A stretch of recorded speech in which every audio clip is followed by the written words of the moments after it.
care package from the very wonderful James Goddard of Leaky Boot Press. Well worth having a look, especially if you like poetry and SF. And also, once upon a time, James, of course, was one of the key men at Kerosina. And he told me he was sending me a care package because I've not been well recently. What a fine man he is. So, as it says, new book haul in a box, just add your own gosh wow. And I'm sure that's going to happen. So I'm going to pop this open now and do an unboxing and we'll have a look. And I might edit some of the boring bits out, I mean cutting it open and stuff. So we'll see. So this is going to be a delight because I'm not sure what's in here. I know there's something in here which he told me about, but we shall see. So thanks a lot, Jim. That's great.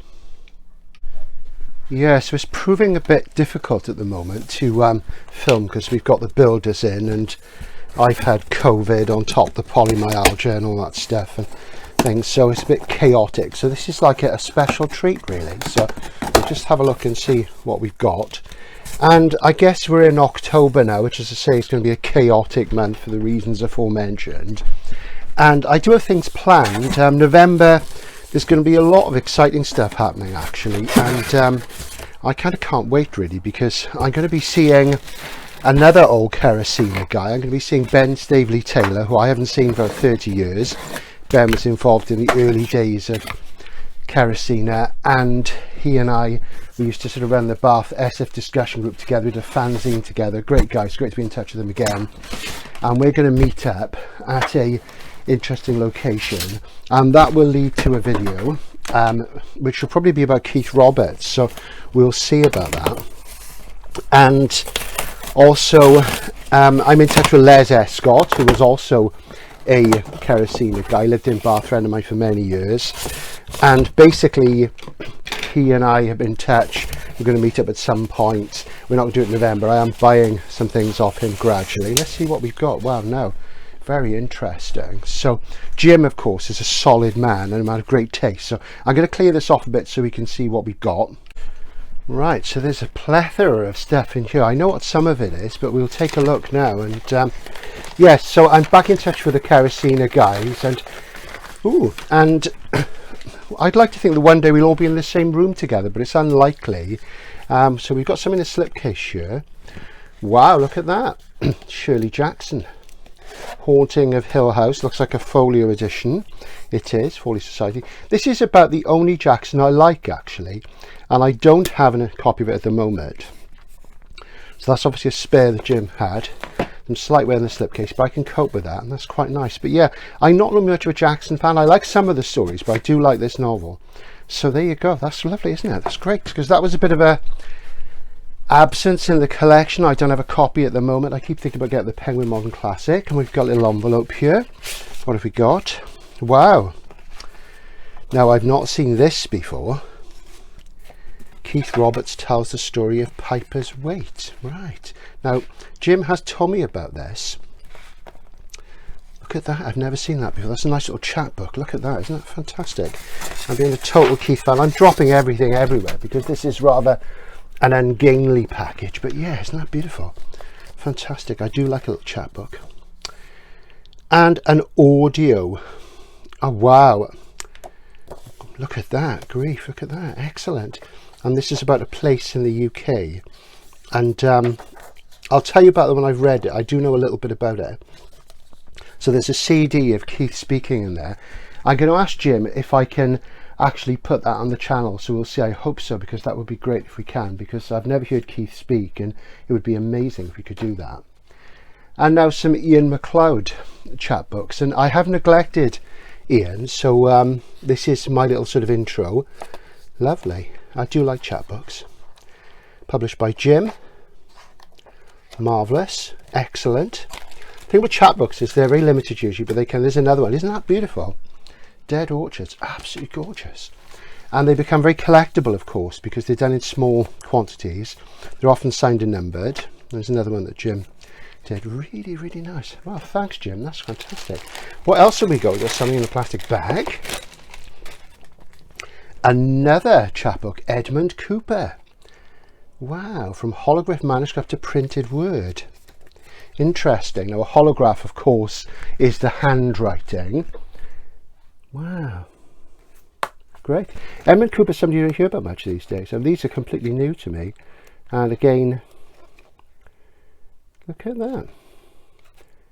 So it's the actual manuscript reproduced, the holograph, and the actual story. Fantastic, brilliant. I was just thinking, I never read enough Edmund Cooper, and I've been meaning to read more. And here's a bit of poetry by Jim, and with somebody called Tikuli, who I don't know. And that's one typical example of what Jim does. A really nice chapbook there. Okay, she's from Delhi. Wow, excellent, super stuff. Do have a look at the website. And another Ian MacLeod, and this is Essays and Furtive Reviews, Fugitive Essays and Furtive Reviews, again by Ian MacLeod. I love reading non-fiction by SF writers and about SF, as you know. So there's all sorts of things in there. There's a Hilary Mantel review, so that's great. I'm going to dive into those later on today. Now, what have we got here? This is something in a slipcase, very handsome.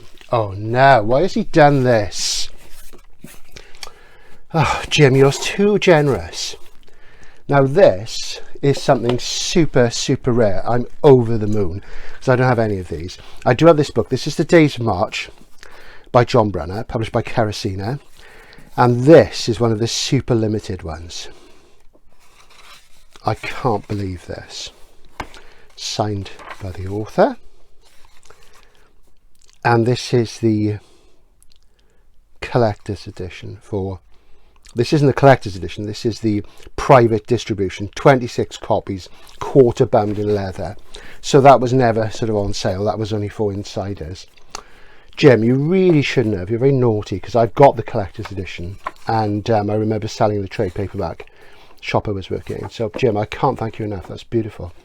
There we go, look at that. Marvellous, because Brunner died quite young, he was about 60.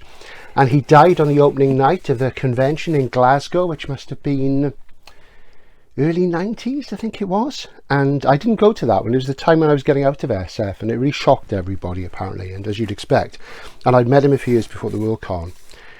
Absolutely gorgeous. That is so generous, Jim. I'm blown away by that. Absolutely blown away. I'm blown away by all this anyway, but, you know, this is something I knew about.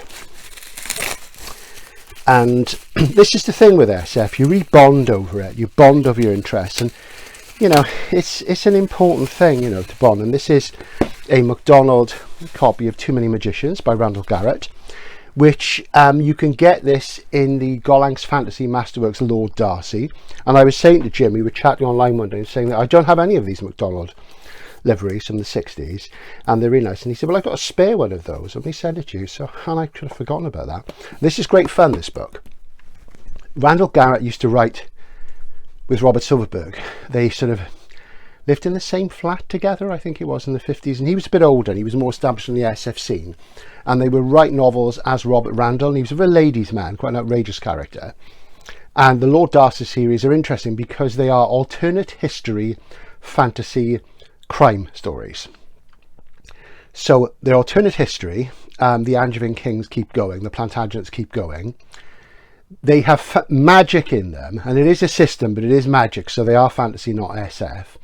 But they're also crime stories around the magic, and Lord Darcy is like this official detective for the king, and it's really, really good stuff.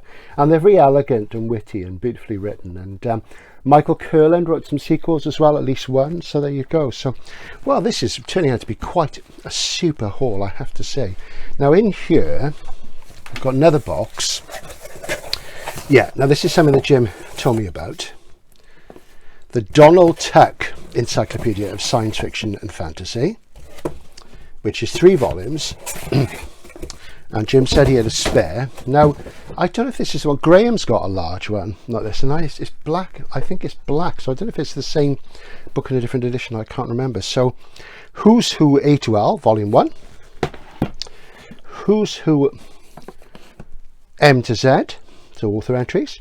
And then Miscellaneous. Now, I absolutely love SF reference books. And every time I go to Dorset Bob's, look at that, fantastic. All that hard data, that's what I like. Bob always has, in his little warehouse, he has the top shelf is all SF reference books. And I always think, I must buy some of those one day, and I get distracted by the novels and collections because he's got so much nice stuff. So there you go.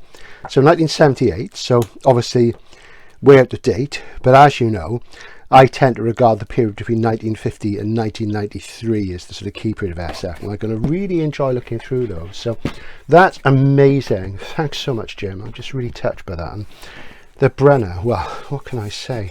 And this is a mainstream novel, of course, about his... it's based on his time when he was in the CND. You know, he wrote the CND marching song, and he was very passionate about the campaign for nuclear disarmament. Great stuff. Will this become part of a collector's diary? Will it be a video in its own right? I don't know, because things are scattershot. This may go up on its own, so I guess we'll see. But, you know, this is the thing. You make these friendships, you bond over these great things, and I just wanted to share these with you. So that shows you some of the more unusual things, which, you know, appear in small presses, and it's important work. And yeah, and hopefully I'm going to listen to that later on. With a bit of luck, I might be able to somehow get that on the channel, as long as Jim's happy with that. If not, I'll tell you all about it another time. Thanks for watching that. That's great.